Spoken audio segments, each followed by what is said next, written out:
بسم الله الرحمن الرحیم. راځو MS Word ته.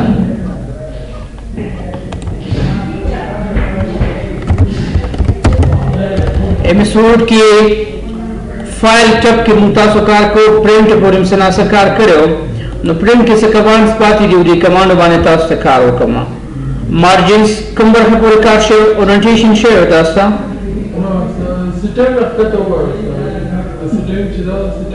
دا کولیټو پروټیټ اورینټیشن دا خو شوی تاسو کنه نارمل مارجن وغیرہ دا شوی نو شوی ها مارجنز ترازو مارجنز څه ته ویل کیږي وګورئ کچيري مارجنز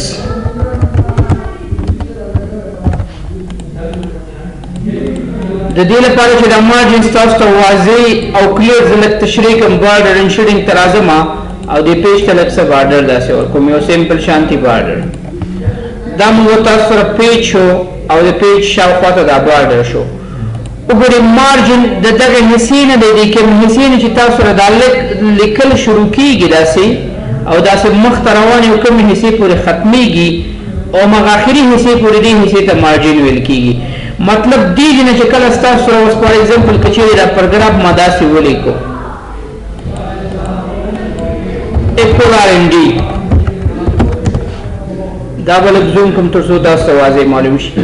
د دې حصے نه چې دا ټیکس شروع شوی تر دې حصے پورې نو دې ته مارجن ویل کیږي. دې نه د بیرون ساحه د داسې خالی شانت شرازي دې ته ویل کیږي مارجن ویل کیږي. مارجنز یعنی حاشیه مارجنز پښتو کې تاسو معنا کې حاشیه معنا ورکړي حاشیه something like that حاشیه ته ویل کیږي. هغه ساحه چې موږ تاسو سره کوم په پرنٹ کې نه راځي کوم چې تاسو سره په پرنټینګ کې نه راځي هغه ته مارجنز ویل کیږي.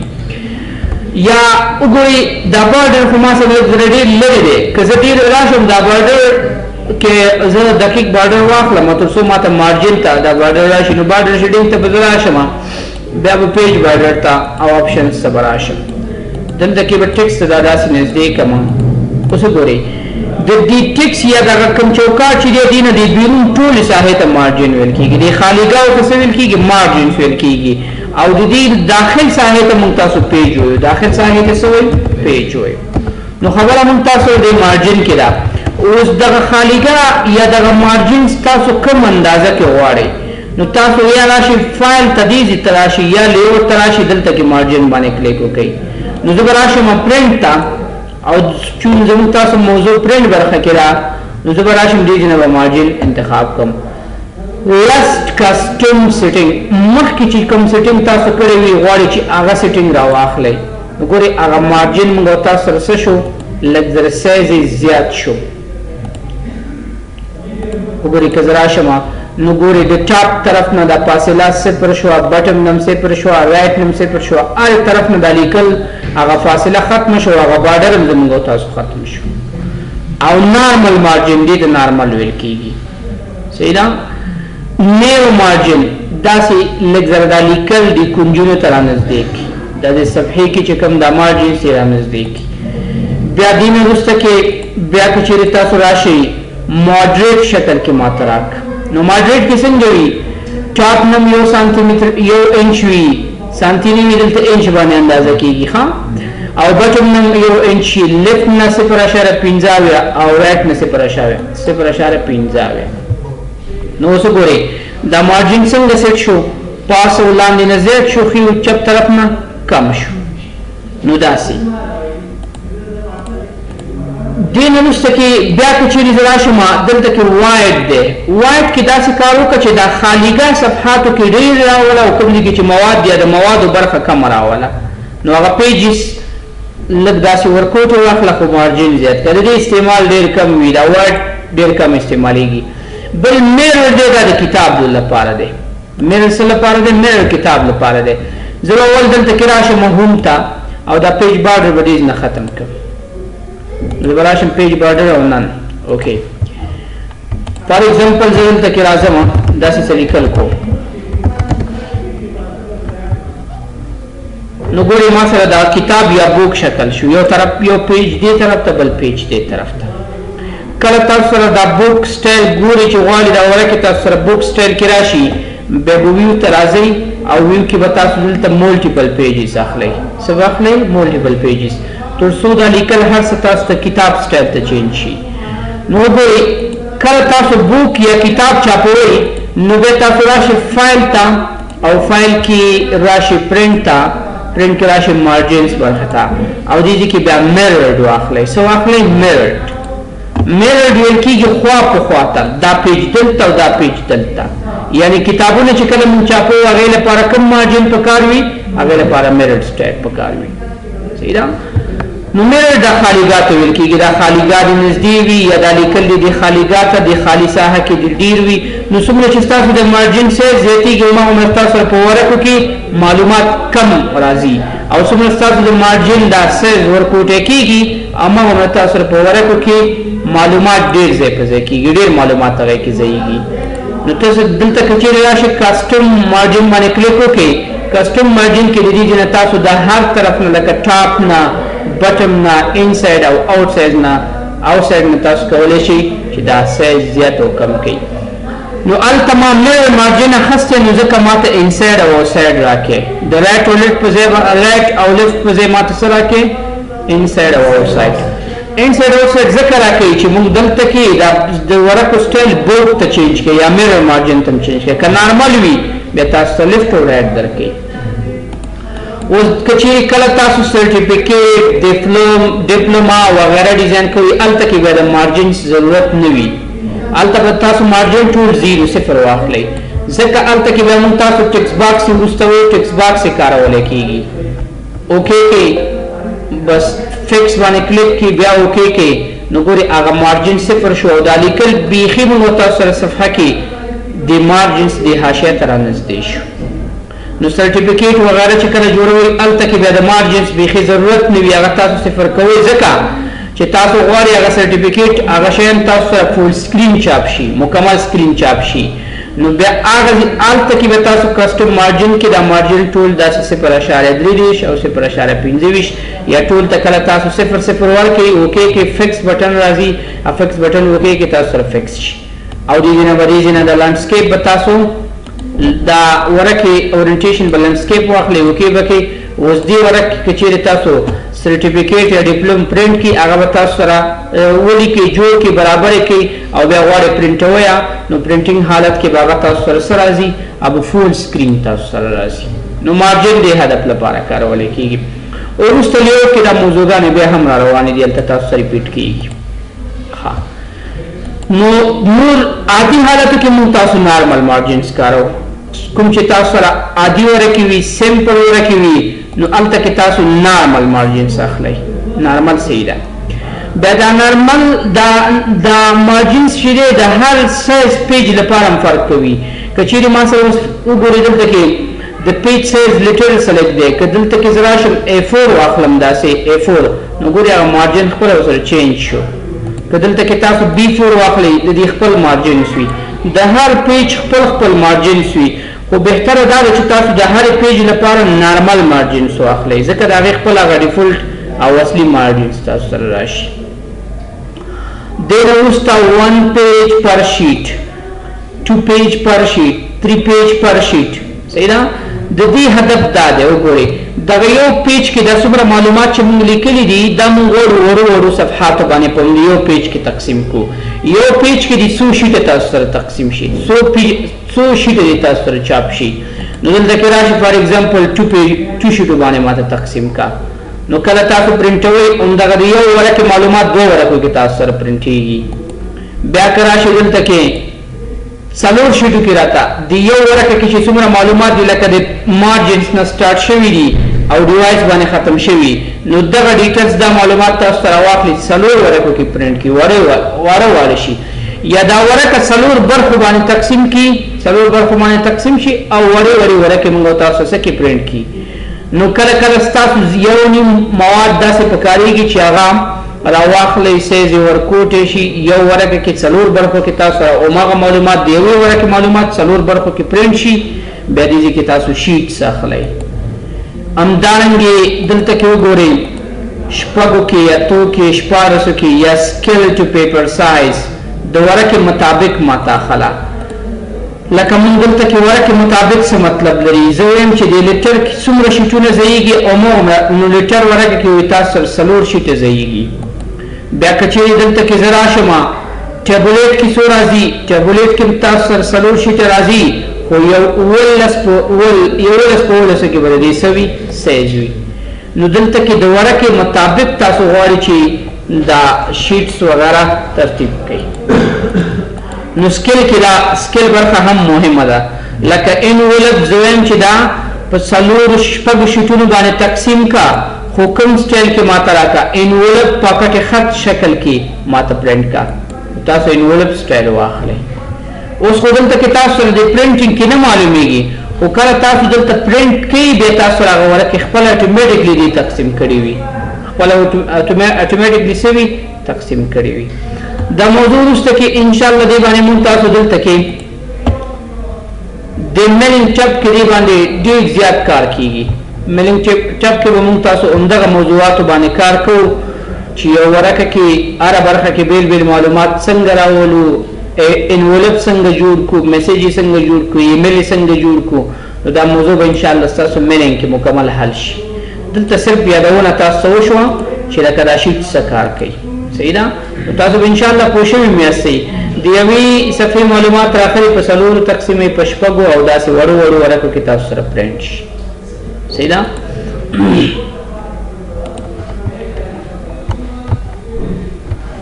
ها دغه وروسته بیا کچې د راشم پرنٹ تا پیج سیټ اپ تراشم نو دا اکثره کمانډ تاسو شوی خو یو تکرار وشي تاسو ته مارجنز کو تاسو ویلې ټاپ نه بټم نه سمره سیټ کوئ دلته کې دا ګټر موضوع نه وی دا ګټر ویل کیږي کله چې تاسو دا بوکس وغیرہ پرنٹ کی یو طرف ته سټیپلر راځي سټیکر سټیپلر نو هغه سټیپلر ته ګټر ویل کیږي نو د ګټر لپاره څومره سپیس فاصله تاسو غواړئ نو څو ګوري دا فاصله چې کله زیات کم دلته ګټر ته ځای خالی شي او بل دا ګټر دی ورکو کې کوم طرف ته غواړئ اوس که تاسو سره انګلیش بوکس وي تاسو لیفت طرف ته واخلئ که تاسو سره پښتو فارسی عربیک بوکس وي تاسو رائټ طرف ته واخلئ که تاسو یو چپټر پرنټوي ټاپ طرف ته واخلئ چپټر چې کله پرنټوي بوک نه پرنټوي نو ټاپ طرف ته واخلئ اوکې کې بس هغه ګټر لپاره ګوره دلته کې خالیګاه مو سره رامنځته شو خالی ځای پاتې شي یا بیخي تاسو کله ګټر نه غواړئ وغیرہ بس دلته کې دا صفر کې داسې دا ګټر خالیګاه منع کوه ماته بس دا صفر شي تاسو نو د ګټر دی ته ویل کېږي اورینټیشن باندې خو تاسو پوه شوي پورټریټ لانډسکیپ بل پیجز mirror margin تاسو پوه شوي کتاب سټایل تاسو درکوي 2 pages پر شیټ همدغه یو شیټ راواخله په 2 برخو تقسیم کړئ یو څوک 2 pages پر شیټ په یو شیټ کې دا یو پیج زموږ تاسو یو شیټ دی دا یو شیټ راواخله په 2 برخو 2 صفحو باندې تقسیم کړئ مخکې دا موضوع تاسو تکرار شو بوک فولډ دا د کتاب بل سټایل دی صحیح ده بوک فولډ کې به داسې مثلا 4 باندې تقسیم کړه ته شیټ پر بوک لیټر لکه تاسو وګورئ یو دا ور کتابونه څنګه پرنټیږي کوم چې A4 نه وي کنه لکه هغه A4 ورکه کې تاسو خیالي 2 صفحې راغلي وي A4 مابین باندې تقسیم شوی وي 2 صفحې راغلي وي نو هغه کوم دینه کسان کوي بزلته کې تاسو راشي پرنټ تا پرنټ کې بیا پیج سیټ تلار شي او دلته کې چیک تلار شي دي کې ملټیپل پیجز ها دا ګټر وغیرہ خو نه غواړم صفر او دلته کې بوک فولډ واخلئ کتاب شکل خوشو او آیا هر ورقه تاسو ته A4 سایز کې درکې کنا دا هر ورقه په 4 حصو باندې تقسیم کا صحیح ده یا په 8 حصو باندې تقسیم کا یا په 12 حصو باندې تقسیم کا بس هغه ورقه تاسو ته تقسیم شي یعنی ورو حصو باندې تقسیم شي ګوري دغه یا د 2 ورقو معلومات مونږ تاسو سره څو کې راغله 3 ورقو کې راغله دا چې بیا کې پیج سیټ اپ تراشي فار ایگزامپل زه وایم چې 40 ته باندې تقسیم کا نو بیا دا بیخي داسې واړه شي اوس وګورئ داسې موږ سره خو اوس معلومات نشته تاسو دلته ډیټا اچوئ بس مخته ځئ هغه تاسو تقسیمئ نو دلته کې ډېر استعمال چې لري 4 باندې کسان تقسیمئ ځکه موږ وایو چې صرف دا 2 ورقې راواخله دام په 2 برخو تقسیم که دام په 2 برخو تقسیم کشه چې 100 برخې شي 4 برخې شي نو داسې شیټ پر بوک یو بوک کې دی څومره شیټ راشي یا آټو بس نارمل دی وي عادي حالت کې ماته راکوه ښه دلته اپلای ټو هول ډاکومنټ څه کار کوي وګورئ که تاسو دلته کې ځینې برخو کې تغیرات راولئ مثلا دا آوټ سایډ ان سایډ داسې واخلئ دا دلته داسې واخلئ سیټ ډیفالټ وروسته راځمه هول ډاکومنټ دغه تغیرات چې موږ دلته راوسته تاسو نور ډاکومنټ هم خلاص شوي کنټرول ان په نورو ډاکومنټ څومره چې تاسو په ریموټ کې وروسته راخلاصوئ دا تغیرات یا دا سیټینګ چې موږ تاسو وکړې دلته دا د هغه نورو لپاره هم شي که نه تنها غواړئ عمدې برخه باندې پرنټ کړئ دا نه کوم ورکه چې تاسو اول ځل خلاصه کړي کوم ډاکومنټ تنها عمدې برخه باندې دا تطبیق شي نو هلته تاسو بیا هول ډاکومنټ درکوئ نو هول ډاکومنټ کې زه وګورم چې دا فایل ما سیف کړی که نه م دی سیف کړی نو تر اوسه فایل لا مونږ سیف کړی نه دی ځکه مونږ ته هول ډاکومنټ وغیره دا کمانډ نه راکوي ډیسکټاپ کې به سیف کړی شي بیا که زه فایل ته راشم پرنټ برخې ته راشي تاسو پیج سیټ اپ ته نو هول ډاکومنټ اني ټایم مونږ ته نه راکوي ښه خو وروسته راځي د سیټینګ لپاره وي تاسو سیټینګ غواړئ داسې سیټینګ وکړي هغه سیټینګ مکمل تاسو د ټول ډاکومنټو باندې اپلای کوئ که نه هم دا کرنټ موجوده باندې اپلای کوئ بس دلته دوه کمانډ درکوي سیټ ډیفالټ څه کار کوي تاسو وایي د دې نه وروسته کې دا ډاونلوډ پروګرام چې راخلاصوم دغه سیټینګ چې موږ دلته وکړې لکه دلته بک فولډ واخیستو دلته دا نور سیټینګ دا د دایمي سیټینګ شي ټولې پیجز دي همداسې موږ سره راځي نو موږ دایمي کوونه پرمننټ دا کار موږ دلته نه غواړو ځکه د هر یو ورقې خپل سټایل وي د هر یو پیپر خپل سټایل وي خپل سایز وي نو ځکه دا تغیرات موږ دایمي دلته کې پرمننټ نه سټور کوو نو سیټ ډیفالټ دا کمانډ دې لپاره کارولی کېږي پیپر خو تاسو ویلې پیپر سایز دلته انتخابوئ کله چې مثلا پیپر داسې انتخاب کړئ A3 دی A3 څومره وایډ دی دومره وایډ دی دلته تاسو ته هایټ یې ښیي د وایډ پراخوالی دی هایټ یې جګوالی دی په انچو باندې اندازه کېږي صحیح ده او فرست پیج ادر پیج سورسز ډیفالټ ټرای د موږ تاسو سره په پرنټر کې هغه ساحې ته ویل کېږي کوم دی کې چې ورقې کې ایښودلی کېږي هغې ته ټری ویل کېږي نو هغه ټری د خپله چې موږ تاسو کله پرنټ ورکړو کوم پرنټر یې خپله اتومات انتخابوي صحیح ده بیا که پرنټ آپشنز ته راشئ آپشن کې د دې ډېرې خبرې دي دا به تاسو ته آپشن کې ووایم آپشن روان دي آخر کې بیا آپشن تاسو هلته کېږي همداسې سیټ ډیفالټ بټن دلته هم شته دی تاسو سره دلته کې دا کوم تغیرات مثلا تاسو هر کله چې د ورډ پروګرام را خلاصوئ نو تاسو سره ډیفالټ ورقه دې څه وي لیټر دې وي نو تاسو دلته دا لیټر ولګوئ خو موږ همیشه لیټر نه کار نه اخلو کله A4 نه کار اخلو کله A3 نه کله بل ورقې نه لیاوټ ته راشئ سیکشن سټارټډ نیو پیج سیکشن لا تاسو نه دی ویلی وروسته کې را روان دی different art pages different first pages دا ټول موضوعګانې به انشاءالله تاسو لیاوټ ټب کې ووایئ لیاوټ ټب دلته را روان دی او کله تاسو دلته کې راشئ دا ټولې موضوعګانې دلته شته دی سیکشن هم دې نه راخیستلی شئ او ټول ګورې بریک ته که چیرې تاسو راشئ دا موږ سره سیکشن بریک دی بریک لا تاسو تشریح شوی نه دی لکه سیکشن تاسو نه پوهېږي چې سیکشن څه ته ویل کېږي نو دا موضوعګانې دا کمانډ ته به بیرته بیا راځو انشاءالله واپس دا کمانډ ته به بیا بیرته دوباره راځو دا د لیاوټ ټب مربوط کمانډس دي ښه د پرنټ یا پیج سیټ اپ لپاره کمانډس نه دي لکه دې کې ډېرې خبرې دي وګورئ بارډر ستاسو سره بېله موضوع ده دلته بیا که دلته راشئ لاین نمبر بېله موضوع ده نو دا کله چې تاسو دا لاین نمبر بیل تاسو ته لیکچر وشي بارډر بیل تاسو ته وشي بیا هغې نه وروسته کې لیاوټ باندې تاسو پوه شئ او دلته کې څه ناڅه هیډر فوټر زموږ جدا موضوع ده هیډر فوټر بیله موضوع ده دې نه بیا تاسو ته هیډر فوټر چې کله کلیر شي انشاءالله دوباره بیا دې ته راځو او دلته بیا څه ناڅه تاسو سره سیټینګ وشي نو دا د پرنټ مربوط څه ناڅه کمانډ و زه به را کلوز کوم کنټرول ان یو نوی ډاکومنټ به واخلم بیا به راشم فایل ته پرنټ باندې خو تاسو پرنټ تاسو وشو شیر ویل کېږي یو چا سره د معلوماتو شریکول شیر شریکول لکه تاسو سره په کمپیوټر کې انټرنیټ وي او تاسو غواړئ څه ډیټا غواړئ نورو کسانو سره شیر کړئ یا هغو ته سینډ کړئ نو د دې هدف لپاره موږ تاسو دلته کې شیر کمانډ دی خو خو دا شیر ډیټا یا سینډینګ ډیټا هغه تاسو سره اویلیبل شي دلته په مایکروسافټ افیس کې یا په ورډ کې چې تاسو سره په کمپیوټر کې آوټلوک کنفیګر وي دا آوټلوک پروګرام تاسو سره کنفیګر شوی وي د دې کنفیګریشن تاسو ته شوی وي نو هغه به تاسو کولی شئ د دې کمانډ نه څه وکړئ کار واخلئ اوس موږ تاسو سره انټرنیټ هم نشته آوټلوک هم نشته نو خو بیا هم زه به تاسو لږ لږ د دې تشریح وکړم شیر ویت پیپل کسانو سره خلکو سره غواړي څه شیر کړي لکه دلته کې د ورډ صفحه کې تاسو داسې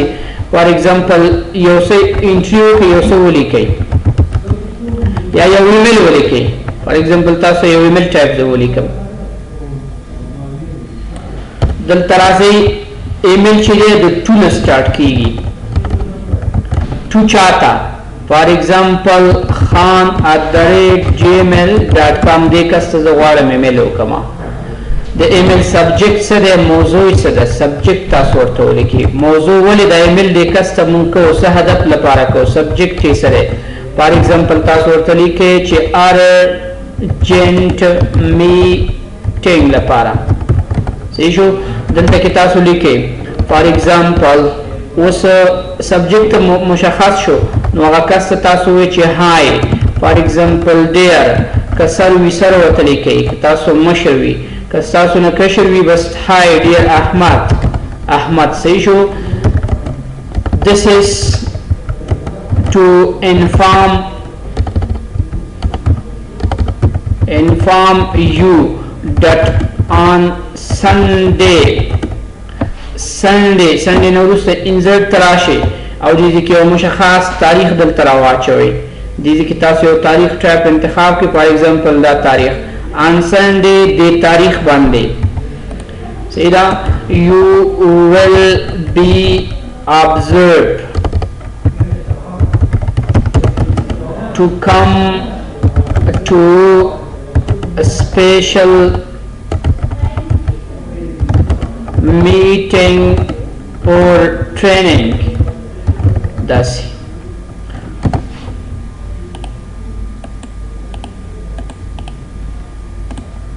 so keep it in mind په یاد لره صحیح ده او دلته کې تاسو ورته ولیکئ چې ټنګس ډېر هر څه چې وي بس یې ټنګس ورته ولیکئ او دې کې تاسو خپل نوم ولیکئ دا ایمیل چې چا لیږلی وي ایمیل لیږلی دی خان سکاره دی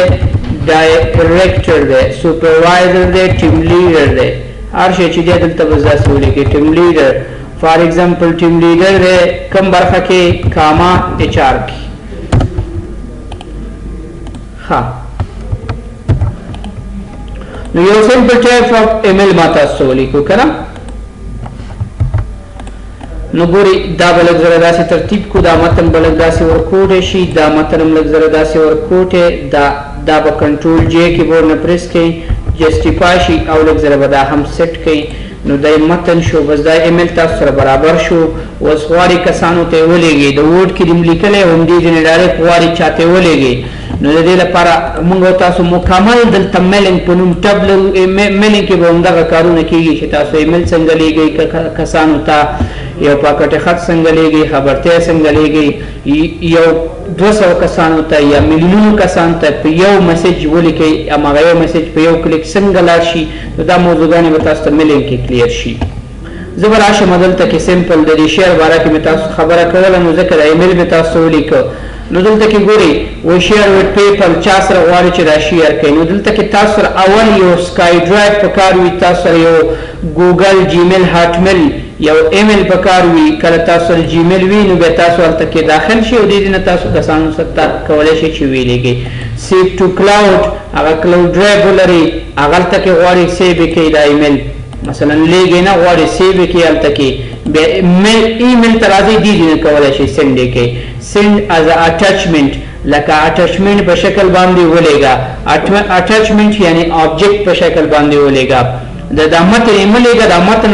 ملېږه د ورډ فایل په شکل باندې ولېږه راته نو کله چې دغه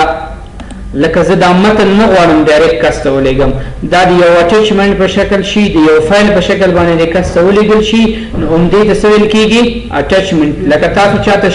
سی وي وغیره لیږئ خو سی وي کې خو تنها لیکل نه لیږئ هغه فایل مکمل کس ته ولیږئ هغه فایل چې کس ته ولیږئ هغه ته اټیچمنټ ویل کېږي خپله فایل اټچ شوی وي تاسو سره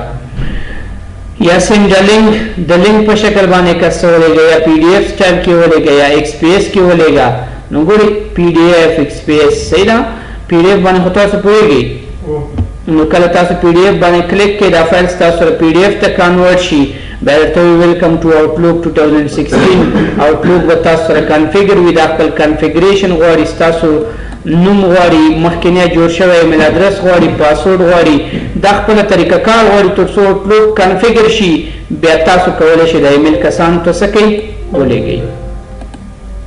بیا که زه فایل ته راشم شیر ایمیل شو پریزنټ آنلاین غواړم پریزنټیشن په شکل باندې یا سلایډ په شکل باندې کسانو ته آنلاین زه دا ولیږم نو سلایډ وروسته به تاسو پاور پوینټ کې ولولئ پاور پوینټ کې موږ تاسو سره سلایډ جوړیږي نو تاسو غواړئ د سلایډ شکل کې دا کسانو ته ولېږئ پریزنټ آنلاین بس آنلاین کس ته ولېږئ پوسټ ټو بلاګ څوک بلاګ ولري که نه یو ویب سایټ وي ویب پیج وي یو بلاګ وي کسان ځینې بلاګ لري د بلاګ لارې نه لیږئ نو بلاګ لارې نه کسان ته لیږلی شي اوس لکه زما خپل بلاګ شته دی دې نوم باندې دی ښه رحمانی rhm.blog.com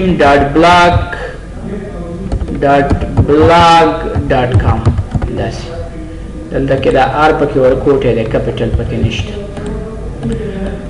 نو داسې کسان که خپل انټرنیټ کې بلاګ ولري ویب پیجز ولري هغو ته یې لیږي نو هغه ته هم تاسو لیږلی شئ نو دا د لیږلو لپاره طریقه ده خو چې تاسو انټرنیټ اویلیبل نه وي او آوټلوک اویلیبل نه وي نو بیا دا کار نشئ کولی دې نه وروسته راځو ایکسپورټ ته دا هر څه به زه کلیر کوم او ایکسپورټ ډېر مهم کمانډ دی دا به ستاسو ډېر پکارېږي ګورئ ایکسپورټ څه مطلب export is used to save a file with different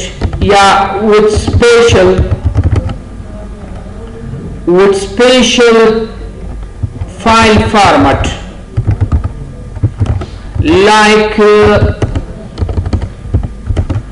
like what like PDF and also like XPS په ځانګړي د دې ورډ فایل تاسو غواړئ یو بل مشخص فارمټ ته چینج کړئ کنورټ یې کړئ سیو یې کړئ همدې ته ایکسپورټ ویل کېږي لکه دلته کې زه راغلم فار ایگزامپل زما ولیکل دلته کې چې کمپیوټر نوټ او دې کې زه لیکم ایکول آر ان ډي دا مې ورته نوټ ولیکو تاسو یو فایل جوړوئ څه ناڅه هغې باندې ټایم تېروئ او هغه فایل برابروي اوس دغه فایل داسې یو سیستم ته غواړي چې چینج کړي کنورټ یې کړي چې نور کسان دې صرف د کتاب بوک په شکل ولوستلی شي ولې په دې کې د تغیرات نشي راوستلی نو تاسو په ورډ فارمټ کې که چیرې سیو کړئ خو هر څوک دا ورډ کې راخلاصوي او دې کې ایډیټینګ کوي که فایل ته راشئ او دا سیو کړئ فار ایگزامپل بروز ډیسکټاپ کې دلته د ډیسکټاپ کې تاسو سره سیو شو نو DOCX یعنې د ورډ فارمټ کې سیو شو نو د ورډ فارمټ کې دغه فایل هر څوک ایډیټ کولی شي هر چا سره کمپیوټر کې مایکروسافټ آفیس وي نو دا ایډیټ کولی شي خو نه موږ غواړو چې دا فایل د لاک شي کلب دي شي بس کسان دې صرف ریډ کولی شي ریډ آن لیدي شي دا فایل نو بیا څه طریقه کوو فایل ته راځو فایل نه وروسته ځو ایکسپورټ ته ایکسپورټ کې وګورئ دلته کې کریټ PDF او XPS راغلی تاسو سره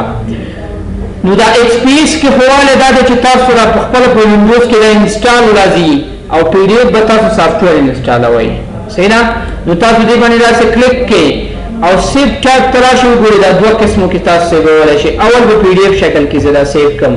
فار ایگزامپل ډیسکټاپ او همدا ایکسپورټ په نوم باندې پابلش کړئ داسې دا فایل کله پابلش شي اټومیټیکلی تاسو ته دا PDF ته چینج شي نو کله PDF ته کله د بوک وغیره تاسو چینج کړئ نو ټول کتابونه تاسو چې یو چا نه اخلي یا انټرنیټ نه اخلي هغه PDF کې وي ولې همدې لپاره کسانو PDF ته چینج کړي وي چې په دې کې بیا تغیرات نشي راتللی دې نه څوک کاپي نشي کولی کاپي دې نه نشي کولی نو دا یو مسله ده. ایکسپرټ پروفیشنل ماهر کسانی کولی شي او هر څوک نشي کولای. که تاسو په یو بوک کتاب کې عکسونه وي، پکچر وي وغیره وي، نو که پروفیشنل کس وي دغه ټیکس خو به ستاسو د فایل نه واخلي خو هغه پکچر وغیره به نشي اخیستلی. نو دا مونږ تاسو سره پی ډي ایف شکل ته کنورټ شو. دې نه وروسته کې ایکس پی ایس فارمټ دی. که چېرې تاسو راشئ ایکسپورټ ته، دا ایکس پی ایس وینډوز 7 نه دی خو نوی یو ورکوټ شان سافټویر دی او د عمدې هدف لپاره مونږ تاسو سره په وینډوز کې راځي چې زموږ ډیټا څوک کاپي نه کړي او کله چې مونږ پرنټو بل ګورئ د پی ډي ایف یو بله ګټه ده. پی ډي ایف ته به زه راشم. پی ډي ایف کې یو بل ښه والی دی کله تاسو فایل پرنټوئ هره برخه کې چې ډیټا راغلي وي هغه تاسو ته پرنټ شي، فول سکرین درته پرنټېږي. په ورډ کې بیا دا خبره نشته، مارجن حاشیه په نظر کې نیسي، خو پی ډي ایف بیا تاسو ته حاشیه په نظر کې نه نیسي، بغیر له حاشیې نه تاسو ته پرنټوي. دا د پی ډي ایف یو بل ښه والی دی. ایکس پی ایس کې هم همدا خبره ده. فایل ته که چېرې تاسو راشئ ایکسپورټ باندې کلیک کوئ، بیا دلته کې راشئ او دې ځای کې د پی ډي ایف په ځای ایکس پی ایس واخلئ. نو ایکس پی ایس ډیسکټاپ ته راشئ او دا داسې پابلش کړئ. نو اوس دا ما سره ایکس پی ایس ته چینج شو. ایکس پی ایس هم د عمدې هدف لپاره دی چې دلته کې د ایکس پی ایس کې صرف تاسو یو ډیټا داسې کتلی شئ، ډیلیټ کولی شئ او کسان کاپی کولی شي. وګورئ کاپی کولی شي خو پکچر وغیره به ترې نشي اخیستلی. صحیح ده؟ نو ایکس پی ایس هم د پرنټینګ لپاره بهترین دی ځکه دا ستاسو ته فول سکرین پیج درکړي او ستاسو دا ډیټا د پرنټینګ لپاره ډېرې آماده وي. نو بس دې ځای نه تاسو ډایرکټ کولی شئ چې پرنټ یې کړئ داسې پرنټر. نو دې کې خپل خپل خصوصیت دي. نو تاسو ایکسپورټ په واسطه باندې کولی شئ چې د ورډ فایل یو بل مشخص فایل ته یو بل ځانګړي فایل ته څه کړئ کنورټ کړئ، یا مشخص ته یا ځانګړي ته. که چېرې تاسو راشئ دلته کې بیا ایکسپورټ برخې ته چینج فایل ټایپ باندې کلیک وکړئ. لکه زه دا پی ډي ایف وغیره نه غواړم، د ورډ نور قسمه فایلونو ته زه غواړم چینج کړم. نو ډي او سی ایکس خو خپله د ورډ فایل دی، دا ورډ ایکسټنشن دی. او 97 نه 2003 پورې چې کوم آفیس راتله د هغو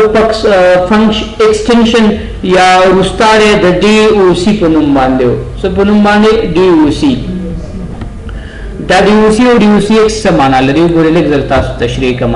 دا ورډ فایلونو ته تاسو دلته راشئ وګورئ لیکل شوي دي ډي او سی ایکس. صحیح ده؟ دا ډي او سی ایکس د ورډ سره د ورډ ایکسټنشن دی، مخفف دی، وروستاړی دی. فار ایگزامپل که چېرې زه راشم داسې دس پي سي ته او ډي ډرایو ته راشم، دلته کې د دنیا ډیټا ما سره ده. فار ایگزامپل مختلف قسمه فایلونه دي، زه غواړم تنها د ورډ فایلونه سرچ کړم. نو سرچینګ کې زه باید څه ولیکم؟ ډي او سی ایکس تاسو ولیکئ، تنها تاسو ته د ورډ فایلونه درکړي. ځکه کمپیوټر چې د ورډ فایلونه څه په نوم باندې پیژني؟ ډي او سی ایکس باندې پیژني. دا سفکس دی، ایکسټنشن دی. لکه موږ بی بی سی په څه باندې پیژنو؟ خو بی بی سی باندې پیژنو که نه. نور د هغې شاته چې هدف هر څه دی، برټش براډکاسټینګ کارپوریشن یا یو ایم تاسو ولې پیژنئ؟ ټول کسان ولې پیژني؟ نو د هغې شاته که یونایټډ نیشن دی که هر څه دی که نه، مخفف دی. کمپیوټر کې دا فایلونه ټول مخفف باندې عموما سفکس باندې پیژندل کېږي، ایکسټنشن باندې. نو ګورئ تاسو وایي دا چې دي تاسو سره دا ورډ والا فایلونه دي. خو دا ډي او سی ایکس چې دی 2003 نه دی خوا چې کله 2002 آفیس راغی د ایکسټنشن چینج شو ډي او سی ایکس ته، او هغې نه مخکې ډي او سی و لکه وینډوز ایکس پي وغیره کې. نو تاسو سره که غواړئ چې 2003 والا فایلونه سرچ کړئ بیا ډي او سی ورکړئ، تنها ډي او سی ورکړئ. نو که دا ایکس ورسره راغلی وي نو دا نوي ورژن فایلونه دي، او کوم چې تنها ډي او سی وي نو هغه زاړه ورژن والا فایلونه دي. نو دلته مونږ خبره ده چې تاسو غواړئ 2003 فارمټ کې دا سیو کړئ که 2014 لاس یا 2002 فارمټو کې تاسو سیو کړئ.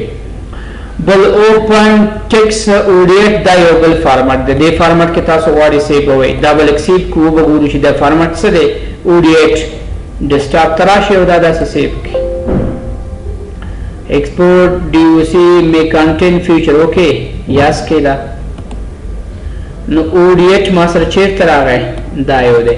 دا چې اوس تاسو را خلاصوئ دا هم د ورډ فایل دی خو بل یو فارمټ کې دی، اوډیټ ورته ویلی کېږي. د فارمټ سره زم بلد نه مکل نه کارول سره لپاره وی چې دا سره لپاره دی هدف معلوم نه دی I don't know what is ODH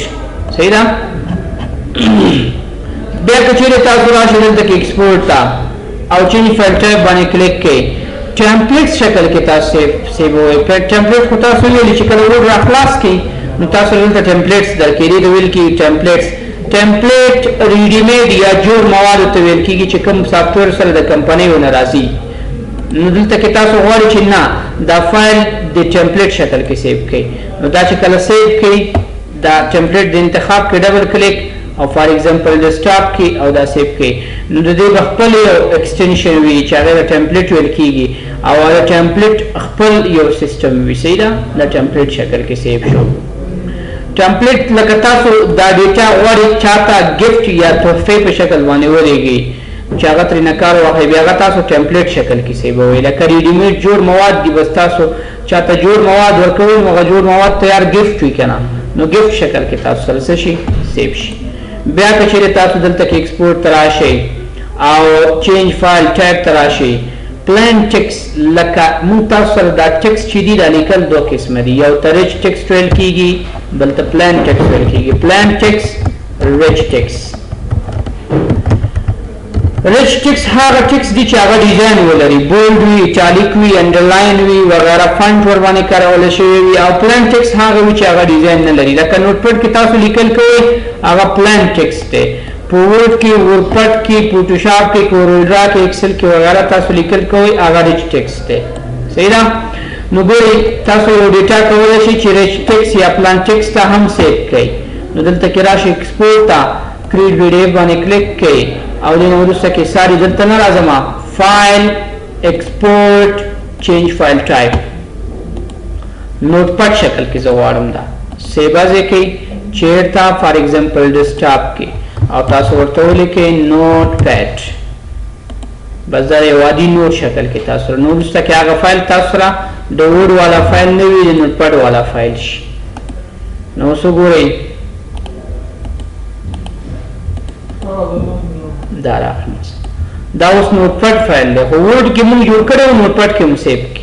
نو نوټ پیډ داسې ساده پلین ټیکس وي او هغه کې ډیزایننګ وغیره نه وي ځکه نوټ پیډ موږ تاسو کوډینګ لپاره کاروو پروګرامینګ لپاره کاروو داسې مختلف نور اهداف لپاره کسان کاروي او ریچ ټیکس خو بس همدا لکه تاسو د ورډ پیډ کې غواړئ اوس تاسو وایئ چې دا فایل د ما سره که چیرې مایکروسافټ افیس انسټال نه وي نو زه به دا څه کې راخلاصوم دا به زه ورډ پیډ کې راخلاصوم نو ورډ پیډ کې تاسو کولی شئ دلته راشئ چینج فایل ټایپ ته او دې برخه کې ریچ ټیکس RTF ریچ ټیکس فارمټ یا RTF شکل کې تاسو سیو کړئ ډیسکټاپ کې نو دا RTF خواله دا د کمپیوټر کې چا سره مایکروسافټ افیس انسټال نه وي نو دا فایل به ورډ پیډ کې هم راخلاصولی شي نو ورډ پیډ چې دی هغه خپله په وینډوز کې راځي ټولو کسانو سره اویلیبل وي هر چا سره وي بس داسې کنټینیو کړئ ها بیا که زه راشم دلته چینج فایل ټایپ ته همدغه فایل سنګل فایل وچ پیج HTML کې راته سیو کا MHT یا HTML یا DHTML کې لکه دا فایل ماته ویب پیج شکل کې سیو کا تاسو دلته راشئ سنګل ویب پیج واخلئ دا سیوس کوئ او بیا لاړ شئ ډیسکټاپ کې MHT شکل کې ماته سیو کا نو وګورئ هغه تاسو سره MHT شکل کې څه شي سیو شي نو دا بیا کله تاسو را خلاصوئ تاسو سره انټرنیټ صفحاتو کې خلاصیږي صحیح ده انټرنیټ شو نو دا اوس وګورئ که چیرې تاسو دا ایډیټ کړئ نو دا تاسو سره کوم ډول فایل دی دا MHT والا فایل دی مطلب ویب پیج فایل شو تاسو سره بیا که زه راشم فایل ته ایکسپورټ کې چینج فایل ټایپ باندې کلیک کو سیو زس انادر فایل ټایپ د دې نه اضافي ماته راکا تاسو دلته کلیک وکړئ نو اضافي قسمه تاسو درکې سیوز باندې کلیک وکړئ او دلته کې د لس کې وګورئ مختلف قسمه نور هم شته تاسو صحیح ده خو ټول استعمال نه لري بس ځینې کسان یو فارمټ کاروي HTML کې ماته سیو کړه ډایرکټ HTML نو ګوره ډیسکټاپ کې HTML شکل کې تاسو سره سیو شو نو هایپر ټیکس مارک اپ لنګویج کې سیو شو نو دا اوس تاسو سره یو پیج بل ډول فایل دی او بیا که دلته کې راشي فایل ته لاړ شي ایکسپورټ ته نو دا موږ تاسو سره ایکسپورټ باره کې څه ناڅه خبرې وي. دې نه وروسته کې کلوز باندې که چیرې تاسو کلیک وکړئ نو څه به وشي ستاسو به صرف دا ډاکومنټ کلوز شي خو پروګرام باندې وي کلوز شوی. کنټرول ډبلیو شارټکټ دی کنټرول ډبلیو کنټرول ان سره ډاکومنټ راواخلئ کنټرول ډبلیو سره کلوز کړئ. صحیح ده CTRL جمع ډبلیو اوکې. بیا که دلته کې تاسو راشئ کلوز باندې خو انشاءالله تاسو پوه شوي یاستئ. اکاونټ ته راځئ. اکاونټ کې غواړئ ځان لپاره مایکروسافټ کمپنۍ ویب سایټ کې هلته اکاونټ ځان لپاره رجسټر کړئ یو اکاونټ ځان لپاره خلاص کړئ تر څو د مایکروسافټ اپډیټس ورسه نه ځان خبر کړئ چې څه اپډیټ شوي دي مایکروسافټ افیس کې څه اپډیټ راځي. نو بیا ساین ان باندې کلیک وکړئ او تاسو انټرنیټ ولرئ تاسو ته یو فارم درکړي فارم کې ستاسو که مخکې نه جیمیل اکاونټ ولرئ خو اسانه جوړیږي او که جیمیل اکاونټ نه لرئ هلته به مکمل لکه څنګه چې فیسبوک ته آی ډي جوړوئ هغسې آی ډي به جوړه کړئ نوم مثلا نیم فادر نیم فون نمبر دا ټول ډیټیلز تاسو نه غواړي هغه انټر کړئ بیا تاسو سره څه جوړ شي یو ایمیل ادرس جوړ شي د مایکروسافټ لپاره. هلته کې چې کله تاسو ساین ان وئ نو تاسو به نوي نوي اپډیټس راځي. ها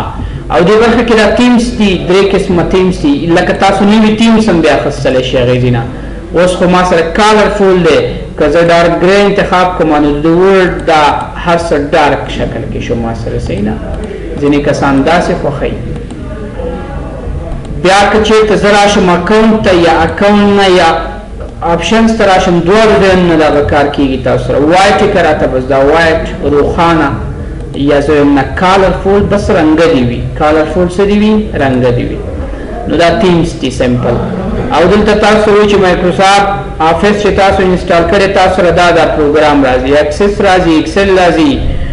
ون نوټ راځي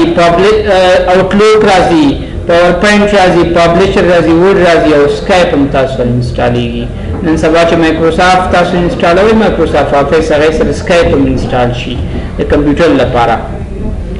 اباؤٹ ورډ باندې کلیک وکړئ تاسو د ورډ باره کې معلومات راسي. صحیح ده د ورډ باره کې تاسو سره شي معلومات راشي. حاضر نو دا موږ تاسو سره کمپلیټلی فایل مینیو شو. سبا انشاءالله آپشنز باندې کار کوو.